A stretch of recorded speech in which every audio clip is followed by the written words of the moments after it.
ನನ್ನ ಪ್ರೀತಿಯ ಅಕ್ಕ ತಂಗಿಯರೇ, ಅಣ್ಣ ತಮ್ಮಂದಿರೇ ಮತ್ತು ಯುವಕರೇ, ಯುವತಿಯರೇ, ಇವತ್ತಿನ ಸಂದೇಶಕ್ಕಾಗಿ ನಿಮ್ಮನ್ನು ಯೇಸು ಕ್ರಿಸ್ತನ ನಾಮದಲ್ಲಿ ಆಹ್ವಾನಿಸುತ್ತೇನೆ. ಆಹಾ, ಎಂಥ ಸುಂದರವಾದ ದಿನ ಇವತ್ತು. ಯೇಸು ಕ್ರಿಸ್ತನನ್ನು ಅನುಭವಿಸ್ತಕ್ಕಂಥ ದಿನ. ಅದಕ್ಕೆ ಮೊದಲಾಗಿ ಒಂದು ಸಣ್ಣ ಪ್ರಾರ್ಥನೆ ಜೊತೆಯಲ್ಲಿ ನಮ್ಮ ಸಂದೇಶಕ್ಕೆ ತೆರಳೋಣವೇ. ಪ್ರಾರ್ಥನೆ ಮಾಡೋಣ. ನಮ್ಮನ್ನು ಬಹಳವಾಗಿ ಪ್ರೀತಿ ಮಾಡಿದ ನಮ್ಮ ಯೇಸು ಸ್ವಾಮಿಯೇ, ನಮ್ಮ ಹೃದಯಗಳನ್ನು ತೆರೆ ಸ್ವಾಮಿ. ಈ ಸಮಯದಲ್ಲಿ ನಿನ್ನನ್ನು ಕಂಡುಕೊಳ್ತಕ್ಕಂಥ ಭಾಗ್ಯವನ್ನು ಕೊಡು, ನಿನ್ನ ಹುಡುಕತಕ್ಕಂಥ ಭಾಗ್ಯವನ್ನು ಕೊಡು. ನೀನು ಎಲ್ಲ ಸಮಯಗಳಲ್ಲಿ ನಮಗೆ ಸಿಕ್ಕತಕ್ಕಂಥನಾಗಿದೆ ಸ್ವಾಮಿ. ನಮಗೆ ಸಿಕ್ಕು ಈ ಸಂದೇಶವನ್ನು ಆಶೀರ್ವದಿಸಬೇಕಾಗಿ ಕ್ರಿಸ್ತನಲ್ಲಿ ಬೇಡಿಕೊಳ್ತೇವೆ ಸ್ವಾಮಿ. ಆಮೇನ್. ಪ್ರಿಯರೇ, ನೀವೆಲ್ಲ ಬಹಳ ಸಂತೋಷದಲ್ಲಿ ಕರ್ತನ ಸಂದೇಶವನ್ನು ಕೇಳಲು ಇವತ್ತು ನಿಮ್ಮ ಒಂದು ಈ ಟಿ ವಿ ಮುಂದೆ ಕುಂತಿರಬಹುದು, ಅಥವಾ ನಿಮ್ಮದೇ ಆದ ಒಂದು ಕೆಲಸಗಳಲ್ಲಿ ಮಗ್ನರಾಗಿ ಯಾವುದೋ ಒಂದು ಸಮಯ ಸಿಕ್ಕಾಗ ಆತನನ್ನು ಧ್ಯಾನಿಸಬೇಕೆಂಬುದಾಗಿ ನೆನೆಸ್ಕೊಳ್ಬಹುದು. ಪ್ರಿಯರೇ, ಇವತ್ತಿನ ಸಂದೇಶ ವಿಶೇಷವಾಗಿ ಬಹಳ ಚಿಕ್ಕದಾಗಿರ್ತದೆ. ಅದು ಬಹಳ ಅಮೃತವಾದ ಸಂದೇಶವಾಗಿರುತ್ತೆ ಎಂಬುದಾಗಿ ಹೇಳಲಿಕ್ಕೆ ನಾನು ಇಷ್ಟಪಡ್ತೇನೆ. ಇಲ್ಲಿ ಇವತ್ತಿನ ಸಂದೇಶದ ಶಿರೋನಾಮೆ ಕರ್ತನು ಸಿಕ್ಕುವ ಕಾಲದಲ್ಲಿ ಆತನನ್ನು ಸ್ಮರಿಸುವುದು. ಕರ್ತನು ಸಿಕ್ಕುವ ಕಾಲದಲ್ಲಿ ಆತನನ್ನು ಹುಡುಕುವುದು ಅಂತ ಹೇಳಿದ್ರು ಕೂಡ ತಪ್ಪಾಗಲಿಕ್ಕಿಲ್ಲ. ಕರ್ತನು ಸಿಕ್ಕುವ ಸಮಯದಲ್ಲಿ ಆತನನ್ನು ಹುಡುಕ್ತಕ್ಕಂಥದ್ದು. ಕಳೆದ ಸಂಚಿಕೆಯಲ್ಲಿ ಕರ್ತನ ಹುಡುಕಿರಿ, ಆತ ನಿಮಗೆ ಸಿಕ್ಕುವನು, ಆತನ ಹಿಡಿಯಿರಿ, ಆತನು ನಿಮ್ಮನ್ನು ಹಿಡಿಯುವನು. ಒಂದು ವೇಳೆ ಆತನನ್ನು ಹಿಡಿಯದಿದ್ದರೆ, ಒಂದು ವೇಳೆ ಆತನನ್ನು ಹಿಂಬಾಲಿಸಿದ್ದರೆ ಆತನು ನಿಮ್ಮನ್ನು ಶಾಶ್ವತವಾಗಿ ತಳ್ಳಿಬಿಡುವನೆಂಬುದಾಗಿ ನಾವು ಕಲ್ತವಲ್ವ. ಇವತ್ತು ಕರ್ತನು ಸಿಕ್ಕುವ ಸಮಯದಲ್ಲಿ ಆತನು ನಾವು ಹುಡುಕುವರಾಗಿರಬೇಕು. ಆಂಗ್ಲ ಭಾಷೆಯಲ್ಲಿ ಹೇಳ್ತಾರೆ, searching god in the right time. ದೇವರನ್ನು ವಿಶೇಷವಾದ ಸಮಯದಲ್ಲಿ ನಾವು ಹುಡುಕಬೇಕಾಗಿದೆ. ಯಾವ ಸಮಯದಲ್ಲಿ ಹುಡುಕಿದ್ರೆ ನಮಗೆ ದೇವರು ಸಿಗ್ತಾನೆ ಎಂಬತಕ್ಕಂಥ ಪ್ರಶ್ನೆ ಸಾಧಾರಣವಾಗಿ ನಮ್ಮಲ್ಲಿ ಬರಬಹುದು. ಒಂದು ವೇಳೆ ಬೆಳಗಿನ ಸಮಯದಲ್ಲಿಯೋ, ರಾತ್ರಿ ಸಮಯದಲ್ಲಿಯೋ, ಮಧ್ಯಾಹ್ನದ ವೇಳೆಯಲ್ಲಿಯೋ, ಅಥವಾ ನಮಗೆ ಅನುಗುಣವಾಗಿರ್ತಕ್ಕಂಥ ಸಭೆಯಲ್ಲಿಯೋ ನಾವು ಅದನ್ನು ಹುಡುಕಲಿಕ್ಕೆ ಸಾಧ್ಯವಾಗ್ತದಾ? ಇಲ್ಲಿ ಪ್ರಿಯರೇ, ವಿಶೇಷವಾದ ರೀತಿಯಲ್ಲಿ ಕೆಲವು ವ್ಯಕ್ತಿಗಳು ನನ್ನ ಜ್ಞಾಪಕ ಬರ್ತಾರೆ. ಸತ್ಯವೇದದಲ್ಲಿ ಇರತಕ್ಕಂಥ ಮಹಾನ್ ವ್ಯಕ್ತಿಗಳು, ಪ್ರವಾದಿಗಳು, ಆತನ ಸಾಕ್ಷಿ ಕೊಟ್ಟವರು, ಆತನ ವಿಶೇಷವಾದ ರೀತಿಯಲ್ಲಿ ಹಿಂಬಾಲಿಸತಕ್ಕಂಥವರು. ಕೆಲವು ವ್ಯಕ್ತಿಗಳನ್ನು ನಾನು ಪರಿಚಯಿಸಲಿಕ್ಕೆ ನಮಗೆ ಇಷ್ಟಪಡುತ್ತೇನೆ. ತಕ್ಕ ಸಮಯದಲ್ಲಿ ಆತನನ್ನು ಕಂಡುಕೊಂಡವರು, ಸರಿಯಾದ ವೇಳೆಗೆ ಆತನನ್ನು ಸ್ಮರಿಸ್ತಕ್ಕಂಥವರು ಭಾಗ್ಯವಂತರು. ಸದಾ ಕಾಲವು ಆತನನ್ನು ಹಿಂಬಾಲಿಸ್ತಕ್ಕಂಥವರು ಭಾಗ್ಯವಂತರು ಎಂಬುದಾಗಿ ನಾವು ದಾವೀದನ ಕೀರ್ತನೆಯಲ್ಲಿ ಓದಿದ್ವಿ ಅಲ್ಲವೇ? ಆದರೆ ಇವತ್ತು ಒಬ್ಬ ದೊಡ್ಡ ಪ್ರವಾದಿ ಯೆಶಾಯ ಎಂಬತಕ್ಕಂಥ ಪ್ರವಾದಿ ಆತನನ್ನು ಯಾವ ಸಮಯದಲ್ಲಿ ಹುಡುಕಿದನು ಎಂಬತಕ್ಕಂಥ ನಾವು ಇಲ್ಲಿ ಕಂಡುಕೊಳ್ಳೋಣ. ಯೆಶಾಯನ ಬರೆದ ಪತ್ರಿಕೆ 55ನೇ ಅಧ್ಯಾಯ 6ನೇ ವಚನದಲ್ಲಿ ಈ ರೀತಿ ಬರೆದಿದೆ, ಕರ್ತನು ಸಿಕ್ಕುವ ಕಾಲದಲ್ಲಿ. ಯಾವಾಗ ಕರ್ತನು ಸಿಕ್ಕುವ ಕಾಲದಲ್ಲಿ? ಯಾವಾಗ ಅದು? ಸದಾ ಕಾಲವು ಕರ್ತನು ಸಿಕ್ಕತಕ್ಕಂಥವನಾಗಿದ್ದಾನೆ ಪ್ರಿಯರೇ. ಪ್ರತಿ ಗಳಿಗೆಯಲ್ಲಿಯೂ ಆತನು ಸಿಕ್ಕುವ ಕಾಲದಲ್ಲಿ ಆತನನ್ನು ಆಶ್ರಯಿಸಿರಿ, ಆತನನ್ನು ಸ್ಮರಿಸಿರಿ, ಆತನ ಜೊತೆಯಲ್ಲಿ ಹೊಂದಾಣಿಕೆಯಾಗಿರಿ ಎಂಬತಕ್ಕಂಥ ವಾಕ್ಯವನ್ನು ಇವತ್ತು ನಾವು ಕಲಿತಿದ್ದೇವೆ. ನಮಗೆ ಸಮಯ ಇಲ್ಲ. ಆತನು ಸಮೀಪದಲ್ಲಿರುವಾಗ ಆತನಿಗೆ ಭಿನ್ನಹ ಮಾಡಿರಿ ಎಂಬುದಾಗಿ, ಆತನ ಸಮೀಪದಲ್ಲಿ ಪ್ರತಿ ಒಬ್ಬ ವ್ಯಕ್ತಿಯ ಜೊತೆಯಲ್ಲಿ ಆತನ ಪವಿತ್ರಾತ್ಮನ ನೆರಳು ಸದಾಕಾಲವೂ ಇರುತ್ತದೆ ಎಂಬುದಾಗಿ ನಾನು ಹೇಳ್ತಕ್ಕಂಥನಾಗಿದೆ ಪ್ರಿಯರೇ. ಹಾಗಾದರೆ ಕರ್ತನು ಎಲ್ಲಿ ಸಿಗ್ತಾನೆ? ಎಲ್ಲೆಲ್ಲಿಯೂ ಸಿಗ್ತಾನೆ, ಎಲ್ಲ ಕಡೆ ಸಿಗ್ತಾನೆ, ಎಲ್ಲ ಸಮಯದಲ್ಲಿ ಆತನನ್ನು ಸ್ಮರಿಸಲಿಕ್ಕೆ ಸಾಧ್ಯವಾಗ್ತದೆ ಎಂಬುದಾಗಿ ನಾವು ನೋಡೋಣ ಪ್ರಿಯರೇ. ಕರ್ತನು ಸಹ ಕೆಲವು ಸಂದರ್ಭಗಳಲ್ಲಿ ನಮ್ಮ ಸಮೀಪ ಬರುತ್ತಾನೆ. ಯಾವಾಗ? ನಾವು ಬಹಳ ತೊಂದರೆಗೀಡಾದಾಗ, ಕರ್ತನನ್ನು ಮರೆಯುವಾಗ, ಬಹಳ ದುಃಖದಲ್ಲಿರುವಾಗ, ಬಹಳ ಸಂಕಟದಲ್ಲಿರುವಾಗ ಆತನು ನಮ್ಮ ಸಮೀಪ ಬರ್ತಕ್ಕಂಥನಾಗಿದ್ದಾನೆ. ಒಂದು ದಿನ ಕುರುಡನಾದ ಬಾರ್ತಿಮೇಯನ ಕಥೆ ನಿಮಗೆಲ್ಲ ಪರಿಚಯ ಇದೆ ಎಂಬುದಾಗಿ ನೆನೆಸ್ತೇನೆ. ಕುರುಡನಾದ ಬಾರ್ತಿಮೇಯ, ಅವನಿಗೆ ಒಂದು ದೊಡ್ಡ ಆಶೆ ಇತ್ತು. ಯೇಸು ಕ್ರಿಸ್ತನು ಆತನ ಸುವಾರ್ತೆಯನ್ನು ಸಾರಿಕೊಂಡು ಹಳ್ಳಿಗಳಲ್ಲಿ ದಾರಿಗಳು ಹೋಗ್ತಿರುವಾಗ ಬಾರ್ತಿಮೆಯನೆಂಬತಕ್ಕಂಥ ಆ ಕುರುಡನು ಯೇಸು ಕ್ರಿಸ್ತನನ್ನು ಹುಡುಕಬೇಕು, ಯೇಸು ಕ್ರಿಸ್ತನ ಕಂಡುಕೊಳ್ಳಬೇಕು. ಕಣ್ಣಿಲ್ಲ, ನೋಡ್ಬೇಕಂತ ಆಸೆ, ಆತನಿಗೆ ಕಣ್ಣಿಲ್ಲ. ಆದರೆ ಆತನಲ್ಲಿ ಒಂದು ದೊಡ್ಡ ನಿರೀಕ್ಷೆ ಇತ್ತು. ಕರ್ತನನ್ನು ನೋಡುತ್ತೇನೆ, ಕರ್ತನು ಆ ಯೇಸು ಕ್ರಿಸ್ತನು ನನಗೆ ಕಣ್ಣು ಕೊಡ್ತಾನೆ ಎಂಬತಕ್ಕಂಥ ಆ ದೊಡ್ಡ ನಿರೀಕ್ಷೆಯಿಂದ ಆ ಸಮಯವನ್ನು ಕಾಯ್ಕೊಂಡಿದ್ರು. ಸಿಕ್ಕುವ ಕಾಲ, ಆ ಸಮಯ ಬಂದಾಗ, ಆ ಒಂದು ಸಿಕ್ಕುವ ಒಂದು ಸಂದರ್ಭದಲ್ಲಿ ನಾವು ಏನನ್ನು ಸಾಧಿಸಬೇಕು ಅಂತ ಹೇಳುವಾಗ ಅದನ್ನು ಉಪಯೋಗಿಸ್ಕೊಳ್ಬೇಕಾಗುತ್ತೆ. ಅದೇ ರೀತಿ ಈ ಬಾರ್ತಿಮೇಯನು ಕರ್ತನು ಸಿಕ್ಕುವ ಕಾಲ ಕಾಯ್ಕೊಂಡಿದ್ದ. ಕಾಯ್ಕೊಂಡು ಹೇಳ್ತೇನೆ ನೋಡಿ, ಭಾಳ ಚೆನ್ನಾಗಿ ಹೇಳ್ತೀನಿ. ಆದರೂ ಅದನ್ನು ಲಕ್ಷ್ಯ ಮಾಡದೆ ಜನರ ಗುಂಪು ಯೇಸು ಕ್ರಿಸ್ತನ ಸುವಾರ್ತೆಯನ್ನು ಕೇಳಿ ಎಲ್ಲ ನೋಡುವಾಗ ಅದೆಲ್ಲೋ ಒಂದು ಕಡೆ ಕುಂತ್ಕೊಂಡು ಆ ಸಮಯಕ್ಕೆ ಕಾಯ್ತಾ ಇದ್ದ. ಆತನನ್ನು ಅವರು ಜನಗಳು ಅಡ್ಡಿ ಮಾಡಲಿಕ್ಕೆ ಬಂದರು. ಆದರೆ ಆತನ ಯಾವುದೇ ಒಂದು ಅಡ್ಡಿ ಅಂತಗಳಿಗೆ ಕಿವಿಗೊಡದೆ, ಕರ್ತನೇ, ದಾವೀದನ ಕುಮಾರನೇ, ನೋಡಪ್ಪ, ನಿನ್ನನ್ನು ನೋಡಬೇಕೆಂಬುದು ಆಸೆ ಪಡುತ್ತೇನೆ. ಈ ಸಮಯ ನನಗಿದೆ ನಿನಗೆ ನೋಡಲಿಕ್ಕೆ, ನಿನ್ನ ಸಮೀಪಕ್ಕೆ ಬರಲಿಕ್ಕೆ ನನಗೆ ಸಮಯ ಇದು ಎಂಬುದಾಗಿ ಕೂಗಿದನು. ದಾವೀದನ ಕುಮಾರನೇ, ನನ್ನನ್ನು ಕರುಣಿಸು, ಪಾಪಿಯಾದನನ್ನು ಕರುಣಿಸು ಅಂತ ಕೂಗೊಂಡ ಆ ಬಾರ್ತಿಮೇಯನು. ಸ್ವಾಮಿ ಆತನನ್ನು ನೋಡಿದೆಂದು ಕೂಗಿದನು. ಕರ್ತನನ್ನು ಹುಡುಕಿದ್ರಿಂದ ಅವನ ದೃಷ್ಟಿ ಪಡೆದುಕೊಂಡನು. ನೋಡಿ ಎಷ್ಟು ಅದ್ಭುತ ಕಾರ್ಯ ನಡೆಯಿತು. ಕರ್ತನ ಹುಡುಕಿದನು, ಕರ್ತನು ಆತನ ಕೂಗನ್ನು ಕೇಳಿ ಅವನ ಹತ್ತಿರ ಬಂದನು. ಆ ಸಮಯಕ್ಕೆ ತಕ್ಕಂತೆ ಬಂದು ಆತನಿಗೆ ದೃಷ್ಟಿಯನ್ನು ಕೊಟ್ಟನೆಂಬುದಾಗಿ ನೋಡ್ತೇವೆ ಪ್ರಿಯರೇ. ಎಂಥ ಪರಿಶುದ್ಧನಾದ ದೇವರು. ಆತನ ಸಿಕ್ಕುವ ಕಾಲದಲ್ಲಿ ಆತನನ್ನು ಆಶ್ರಯಿಸಿರಿ. ಯಾವ ಕಾಲ ಸಿಗ್ತಾನೆ ಆತನ ಆಶ್ರಯಿಸ್ತಕ್ಕಂಥದ್ದು ನಮ್ಮ ಕರ್ತವ್ಯ ಪ್ರಿಯರೇ. ಅವೆಂದಿಗೂ ಆತನು ಮರೆಯಬಾರದು. ಆತನ ಉಪಕಾರಗಳನ್ನು ನಾವು ಮರೆಯಲಿಕ್ಕೆ ಸಾಧ್ಯವಿಲ್ಲ.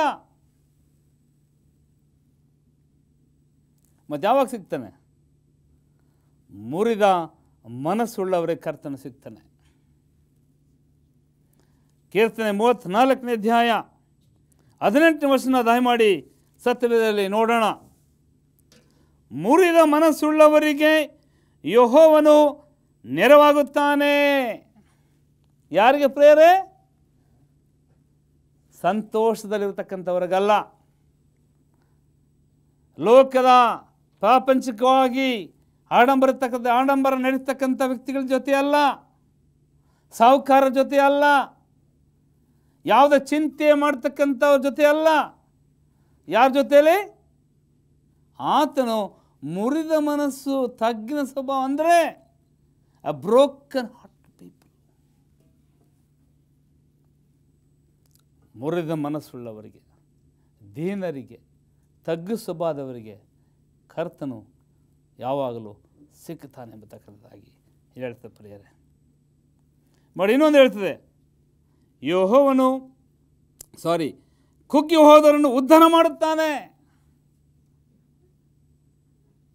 ಕುಗ್ಗಿ ಹೋದವರನ್ನು ಉದ್ಧಾರ ಮಾಡುತ್ತಾನೆ ಅಂದರೆ ಯಾರಿಗೆ ಆ ಕರ್ತನ ಅವಶ್ಯಕತೆ ಇದೆಯೋ ಆ ಸಮಯದಲ್ಲಿ ಆತನು ಅವರನ್ನು ಆಶೀರ್ವದಿಸ್ತಾನೆ ಎಂಬತಕ್ಕಂಥ ವಾಕ್ಯವನ್ನು ನಾವು ಓದ್ತಕ್ಕಂಥ ನನ್ನ ಪ್ರಿಯ ಸಹೋದರ ಸಹೋದರಿಯರೇ. ಇಲ್ಲಿ ಯೆಶಾಯನು ದೊಡ್ಡ ಪ್ರವಾದಿ ಆದನು.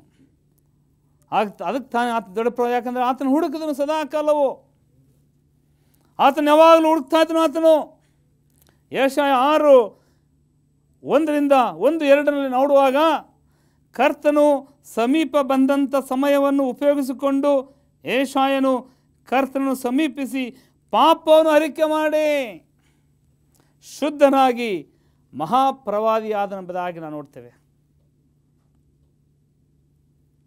ನನ್ನ ಪ್ರೀತಿಯ ವೀಕ್ಷಕರೇ, ವಿಶೇಷವಾದ ರೀತಿಯಲ್ಲಿ ಯೆಶಾಯನು ಏನು ಹೇಳ್ತಾನೆ ನೋಡಿ, ಇಲ್ಲಿ ಸಮೀಪಕ್ಕೆ ಬಂದು, ಕರ್ತನ ಸಮೀಪದಲ್ಲಿ ಬಂದು ಏನು ಅರಿಕೆ ಮಾಡ್ತಾನೆ? ಪಾಪನ ಅರಿಕೆ ಮಾಡ್ತಾನೆ. ಇವತ್ತು ನಾನು ನೀವು ಪಾಪವನ್ನು ಕರ್ತನ ಸಮೀಪದಲ್ಲಿ ಬಂದು ಅರಿಕೆ ಮಾಡಬೇಕಾಗಿದೆ. ನಮ್ಮ ಪಾಪದ ಜೀವಿತವನ್ನು ಆ ಯೇಸು ಕ್ರಿಸ್ತನು ಮಾತ್ರ ಅಳಿಸಬಲ್ಲನು.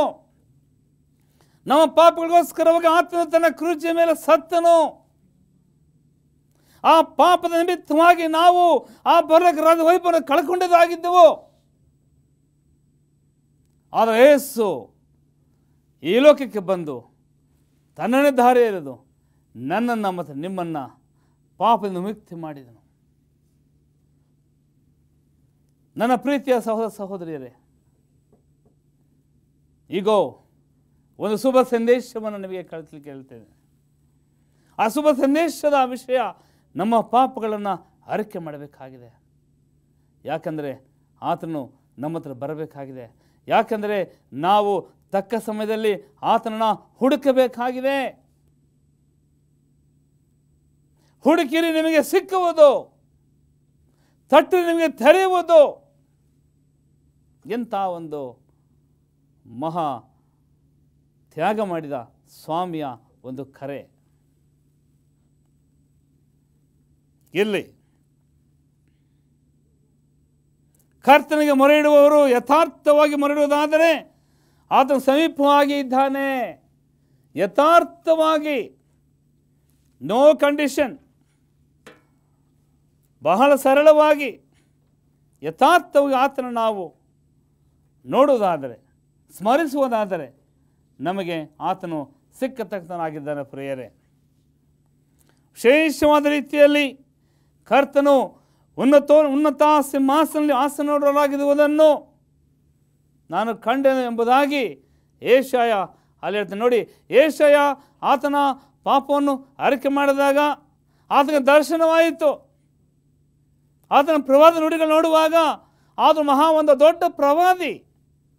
ಅವನು ಹೇಳ್ತಾನೆ, ತಕ್ಕ ಸಮಯದಲ್ಲಿ ನಾನು ಆ ಕರ್ತನನ್ನು ಸ್ಮರಿಸಿದಾಗ ಆತನು ಆಸನರೂಢನಾಗಿ ವೈಭವದಲ್ಲಿ ಕುಂತತಕ್ಕದ್ದನ್ನು ಕಂಡನು ಎಂಬುದಾಗಿ ಹೇಳ್ತೇನೆ. ಹೌದು ಪ್ರೇಯರೇ, ನಾವು ತಕ್ಕ ಸಮಯದಲ್ಲಿ ಆತನ ಹುಡುಕುವುದಾದರೆ, ತಕ್ಕ ಸಮಯದಲ್ಲಿ ಆತನ ಸ್ಮರಿಸುವುದಾದರೆ, ಸರಿಯಾದ ಸಮಯದಲ್ಲಿ ಆತನ ಸನ್ನಿಧಿಯಲ್ಲಿ ಬಂದರೆ ಖಂಡಿತವಾಗಿ ಅದು ನಮ್ಗೆ ಸಿಗ್ತಾನೆ.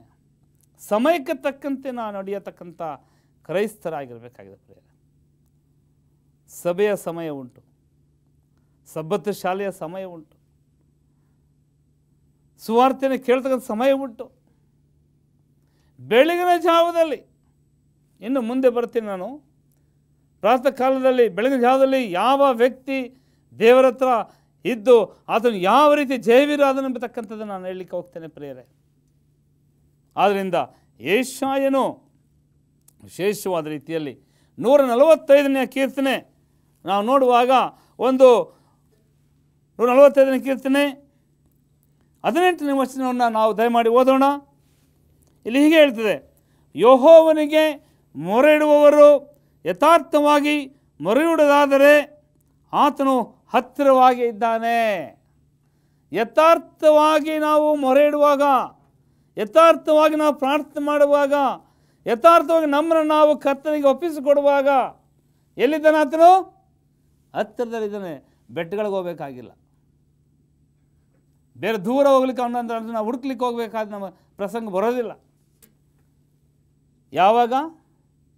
ಯಥಾರ್ಥ ಹೃದಯದಲ್ಲಿ, ಯಥಾರ್ಥ ಮನಸ್ಸಿನಿಂದ, ಪವಿತ್ರ ಮನಸ್ಸಿನಿಂದ, ಸಾಧಾರಣ ಮನಸ್ಸಿನಿಂದ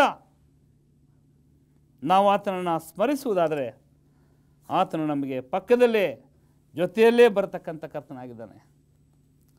ನೀನಂತ ಹೆದರಬೇಡ, ಭಯಪಡಬೇಡ, ದಿಗ್ಭ್ರಮೆಗೊಳ್ಳದಿರು, ನಾನೆನ್ನೆ ದೇವರಾಗಿದ್ದೇನೆ, ನಾನು ನಿನ್ನ ಕೈ ನಡೆಸ್ತೇನೆ ಎಂಬತಕ್ಕಂಥ ವಾಗ್ದಾನ ಕೊಟ್ಟ ಕರ್ತನು ಇವತ್ತು ಈ ಸಮಯದಲ್ಲಿ ಆತನನ್ನು ನಾವು ಸ್ಮರಿಸಬೇಕಾಗಿದೆ ಪ್ರಿಯರೇ. ಆ ಸ್ಮರಿಸುವಿಕೆಯಲ್ಲಿ ನಾವು ಹೋದಾಗ ಆತನು ನಮ್ಮನ್ನು ರಕ್ಷಿಸುವನು, ಆತ ನಮ್ಮನ್ನು ಕೈ ನಡೆಸ್ತಕ್ಕಂಥ ಕರ್ತನಾಗಿದ್ದಾನೆ ಪ್ರಿಯರೇ.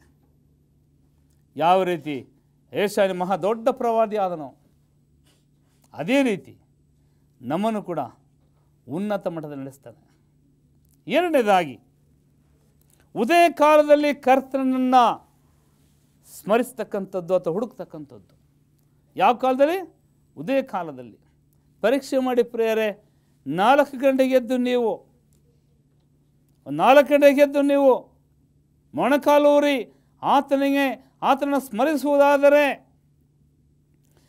ನಿಮ್ಮ ವಿಜ್ಞಾಪನ ಆತನ ಮುಂದಿಡುವುದಾದರೆ ಖಂಡಿತವಾಗಿಯೂ ಆತನು ಪ್ರತಿಫಲವನ್ನು ಕೊಡ್ತಕ್ಕಂಥವನಾಗಿದ್ದಾನೆ. ಪರೀಕ್ಷಿಸಿ ಅದು. ಇಲ್ಲಿ ದೇವನಾದುಕೊಂಡ ದಾವೀದನು ದೊಡ್ಡ ರಾಜ, ಆತನ ದೊಡ್ಡ ಪದವಿ ಕೊಂಡಿಸ್ತ. ಆತನ ಕೆಲಸ ಏನಾಗಿತ್ತು? ಕುರಿ ಕಾಯ್ತಕ್ಕಂಥವನು. ಆತನ ಯಾವ ಒಂದು ವಿಶೇಷವಾದ ಗುಣಗಳು ಆತನ ಕಾಣಲಿಲ್ಲ. ಆದರೆ ಕರ್ತನ ಒಂದು ಸಮ್ಮುಖದಲ್ಲಿ ಆತನಿಗೆ ಒಂದು ವಿಶೇಷವಾದ ಗುಣ ಕರ್ತನ ದೇವರಲ್ಲಿ ಕಂಡಿತ್ತು ಆತನಲ್ಲಿ. ಅವನು ಎಷ್ಟು ಗಂಟೆಗೆ ಆತನ ಯಾವ ಸಮಯದಲ್ಲಿ ಆತನ ಸ್ಮರಿಸೋದ ಅಂತ ಹೇಳಿದರೆ,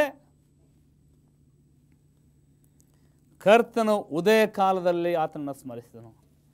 ಮುಂಜಾನೆ ಬೆಳಗಿನ ಜಾವದಲ್ಲಿ ಎಷ್ಟೋ ಜನ ಇವತ್ತು ನೋಡಿರಬಹುದು ನೀವು, ಬೆಳಗಿನ ಜಾವದಲ್ಲಿ ಎದ್ದು ಪ್ರಾರ್ಥನೆಯನ್ನು ಮಾಡ್ತಕ್ಕಂಥವರು, ದೇವರ ವಾಕ್ಯವನ್ನು ಓದ್ತಕ್ಕಂಥವರು. ಅವರು ಮಾಡುವಾಗ ಅವರ ದೈನಂದಿನ ದಿನದ ಕಾರ್ಯಕ್ರಮವನ್ನು ನಾವು ನೋಡುವಾಗ ಬಹಳವಾಗಿ ಅವರು ಜಯಶೀಲರಾಗಿ ಬರ್ತಕ್ಕಂಥ ಕಾಣುತ್ತೇವೆ. ಅವರ ಮುಖದಲ್ಲಿ ಕಳೆಯನ್ನು ಕಾಡ್ತಕ್ಕಂಥರಾಗಿದ್ದೇವೆ. ಸಂತೋಷ ಸಮಾಧಾನವನ್ನು ನೋಡ್ತಕ್ಕಂಥರಾಗಿದ್ದೇವೆ ಪ್ರಿಯರೇ. ಈಗೋ ದಾವೀದನನ್ನು ನಾವು ತೆಗೆದುಕೊಳ್ಳೋಣ. ದಾವೀದೆಂಬ ಪದಕ್ಕೆ ಪ್ರಿಯನಾದ ಎಂದರ್ಥ. ಪ್ರಿಯನಾದವನು, ದಾವೀದನ ಒಂದು ಮೀನಿಂಗ್, ಅದರ ಅರ್ಥ ಪ್ರಿಯನಾದವನು ಅಂದರೆ ಪ್ರಿಯನಾದರೆ ಬಹಳ ದೇವರಿಗೆ ಹತ್ತಿರವಾದ ವ್ಯಕ್ತಿ ಆಗ್ತಾನೆ. ಆತನ ಒಂದು ದೊಡ್ಡ ಸ್ಥಾನದಲ್ಲಿ ಆತನ ದೇವರು ಅಲ್ಲಿ ಕೊಂಡಿಸ್ತಾನೆ ಎಂಬುದಾಗಿ ನಾವು ನೋಡ್ತೇವೆ. ಅವನು ಕರ್ತನಿಗೆ ಮೆಚ್ಚುಗೆ ಆದವನು. ಇವತ್ತು ಕೂಡ ನಾನು ಮತ್ತು ನೀವು ಕೂಡ ಕರ್ತನಿಗೆ ಮೆಚ್ಚುಗೆಯಾದ ಜೀವನವನ್ನು ಜೀವಿಸಬೇಕಾಗಿದೆ ನನ್ನ ಪ್ರಿಯರೇ. ನಾನು ಕರ್ತನ ಸನ್ನಿಧಿಯಲ್ಲಿ ಬೇಡಿಕೊಳ್ಳಲು ನೋಡಿ ಪ್ರಾರ್ಥನೆ ಮಾಡ್ತಾ ಇದ್ದಾನೆ ದಾವೀದನು. ಅಲ್ಲಿ ಅದೇ 34 ಅಧ್ಯಾಯ 4ನೇ ವಚನ, 34ನೇ ಅಧ್ಯಾಯ 4ನೇ ವಚನದಲ್ಲಿ ಒಂದು ವಾಕ್ಯ ಇಲ್ಲಿ ಹೇಳ್ತಕ್ಕಂಥದ್ದಾಗಿದೆ ಪ್ರಿಯರೇ. ನೋಡೋಣ ಇಲ್ಲಿ. ನಾನು ಯೆಹೋವನ ಸನ್ನಿಧಿಯಲ್ಲಿ ಬೇಡಿಕೊಳ್ಳಲು ಆತನ ಸ್ವತಂತ್ರವನ್ನು ಕೊಟ್ಟು ಎಲ್ಲ ಭೀತಿ ನನ್ನನ್ನು ತಪ್ಪಿಸಿದನು. ನೋಡಿ ಎಷ್ಟು ಸುಂದರವಾಗಿದೆ. ನಾನು ಯೆಹೋವನ ಸನ್ನಿಧಿಯಲ್ಲಿ ಬೇಡಿಕೊಳ್ಳಲು ಆತನ ಸ್ವತಂತ್ರವನ್ನು ಕೊಟ್ಟು ಎಲ್ಲ ಭೀತಿಯಿಂದ ನನ್ನನ್ನು ತಪ್ಪಿಸಿದನು. ಎಲ್ಲ ಕಷ್ಟಗಳನ್ನು ತಪ್ಪಿಸ್ತಾನೆ ಪ್ರಿಯ. ಯಾವಾಗ? ಆತನ ಬಳಿ ನಾವು ಬೇಡಿಕೊಂಡಾಗ. ನಮ್ಮ ಪ್ರಾಬ್ಲಮ್ ಏನು ಗೊತ್ತಾ? ಇವತ್ತು ನಮ್ಮ ತೊಂದರೆ ಏನೋ ಗೊತ್ತಾ? ಸಮಸ್ಯೆ ಏನೋ ಗೊತ್ತಂತೀರಾ? ಬೇಡ್ಕೊಳ್ಳೋದಿಲ್ಲ. ನಾನು ಯಾಕೆ ಕೇಳಬೇಕು? ಕೆಲವ್ರು ಹೇಳ್ತಾರೆ, ಹುಟ್ಟಿಸ ತಂದೆ ಅಂತ ದೇವರು ನಮಗೆ ಅನ್ನ ಕೊಡದೆ ಬಿಟ್ಬಿಡ್ತಾನೆ, ಹೆಂಗಾರು ಕಾಪಾಡ್ತಾನೆ ಎಂಬತಕ್ಕಂಥ ಒಂದು ವಾಡಿಕೆ ನಮ್ಮಲ್ಲಿದೆ. ಆದರೆ ಪ್ರಿಯರೇ, ಇಲ್ಲಿ ಹೇಳ್ತದೆ, ನೀನು ನನ್ನ ಹುಡುಕುವುದಾದರೆ ನಾನು ಸಿಕ್ಕವರು ನಿನಗೆ. ಒಂದು ವೇಳೆ ನೀನು ಹುಡುಕಲಿಲ್ಲ, ನಿನ್ನನ್ನು ಕೈ ಬಿಟ್ಬಿಡ್ತೇನೆ ಅಂತ ಹೇಳ್ತದೆ. ಆದರೆ ಇಲ್ಲಿ ನಾವು ವಿಶೇಷವಾದ ರೀತಿಯಲ್ಲಿ ನೋಡ್ತೇವೆ, ಆತನು ನಮ್ಮನ್ನು, ನಾನು ಆತನು ಸದುತ್ರವನ್ನು ಕೊಟ್ಟು ಎಲ್ಲ ಭೀತಿ, ಎಲ್ಲ ಭಯದಿಂದ, ಎಲ್ಲ ತೊಂದರೆಗಳಿಂದ ನಮ್ಮನ್ನು ಬಿಡಿಸ್ತಾನೆ ಎಂಬತಕ್ಕಂಥ ವಾಕ್ಯ ನಾವು ಕೇಳ್ತೇವೆ ಪ್ರಿಯರೇ. ಇಕ್ಕಟ್ಟಿನಲ್ಲಿ, ಯಾವುದೇ ತೊಂದರೆಯಲ್ಲಿ, ಯಾವುದೋ ಸಮಸ್ಯೆ ಕೊಂಡಾಗ ನಾನು ಆತನನ್ನು ಕರೆದನು. ಸಂಪೂರ್ಣವಾಗಿ ನೀವು ಕೀರ್ತನೆ ಪುಸ್ತಕ ಓದುವಾಗ ಆ ದಾವೀದನ ಬರತಕ್ಕಂಥ ಹಾಡುಗಳನ್ನು, ದಾವೀದನ ಬರತಕ್ಕಂಥ ಕೀರ್ತನೆ ನೋಡುವಾಗ ಬಹಳ ಅದ್ಭುತವಾದ ರೀತಿ ನಾವು ಓದ್ಬೋದು ಪ್ರಿಯರೇ. ಆತನು ಕುರಿ ಕಾಯ್ತಕ್ಕಂಥ ಆದರೂ ಕೂಡ ಬಹಳ ಉತ್ತಮ ಸ್ಥಾನದಲ್ಲಿ ಹೋದನು.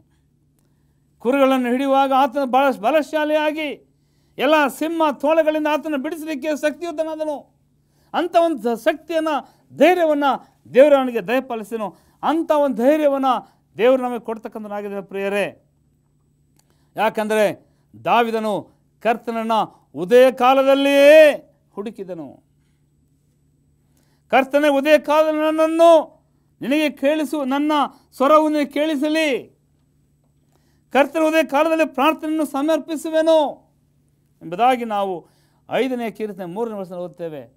ಹೌದು ನನ್ನ ಪ್ರಿಯ ಬಂಧುಗಳೇ, ನನ್ನ ಪ್ರಿಯ ಮಿತ್ರರೇ, ನನ್ನ ಪ್ರಿಯ ಸಹೋದರ ಸಹೋದರಿಯರೇ, ಇವತ್ತು ಆತನನ್ನು ನಾವು ಉದಯ ಕಾಲದಲ್ಲಿ ಸ್ಮರಿಸಬೇಕಾಗಿದೆ. ಉದಯ ಕಾಲದಲ್ಲಿ ಆತನ ಕರೆಸುವಾಗ ನಾವು ಆತನ ಹತ್ರ ಬರುತ್ತೇವೆ. ಆತನ ನಮ್ಮ ಹತ್ರ ಇರ್ತಾನೆ. ಆತನ ವಿಶೇಷವಾದ ಆಶೀರ್ವಾದ ಕೊಟ್ಟು ನಮ್ಮನ್ನು ಆಶೀರ್ವದಿಸ್ತಾನೆ. ದೇವರು ನಿಮ್ಮನ್ನು ವಿಶೇಷವಾಗಿ ಆಶೀರ್ವದಿಸಲಿ. ಪ್ರಾರ್ಥನೆ ಮಾಡೋಣವೇ. ನಮ್ಮನ್ನು ಬಹಳವಾಗಿ ಪ್ರೀತಿ ಮಾಡೋದು ಕರ್ತನೆ. ಈಗೋ ಸ್ವಾಮಿ, ಉದಯ ಕಾಲದಲ್ಲಿ ನಾವು ಕರೆಯುವಾಗ ನಮಗೆ ಉತ್ತರವನ್ನು ಕೊಟ್ಟು ಆಶೀರ್ವದಿಸಿ, ಕರುಣಿಸಿ, ಕಾಪಾಡಿ ನಮ್ಮನ್ನು ಉದ್ಧಾರ ಮಾಡಬೇಕಾಗಿ ನಮ್ಮ ಕರ್ತನಾದ ಯೇಸು ಕ್ರಿಸ್ತನ ದಿವ್ಯನಾಮದಲ್ಲಿ ಬೇಡಿಕೊಳ್ತೇವೆ ಸ್ವಾಮಿ. ಆಮೇನ್. ಪ್ರಿಯ ವೀಕ್ಷಕರೇ, ನಿಮ್ಮೆಲ್ಲರಿಗೂ ಈ ದಿನದ ವಂದನೆಗಳನ್ನು ಸಲ್ಲಿಸ್ತೇನೆ. ನೀವು ಇವತ್ತಿನ ಸಂದೇಶನ ಕೇಳಿ ನಿಮಗೆ ಮೆಚ್ಚುಗೆಯಾದಲ್ಲಿ ನಿಮ್ಮ ಅನಿಸಿಕೆಗಳನ್ನು, ನಿಮ್ಮ ಎಲ್ಲ ಭಾರಗಳನ್ನು ನೀವು ಹಂಚಿಕೊಳ್ಳುವಾಗ ಈ ಕೆಳಗಿನ ವಿಳಾಸಕ್ಕೆ ನೀವು ಬರೆಯೋದಾದರೆ, ಫೋನ್ ಮಾಡೋದಾದರೆ, ವೆಬ್ಸೈಟ್ ನೋಡೋದಾದರೆ ನಿಮಗೆ ಉತ್ತರ ಸಿಗ್ತದೆ.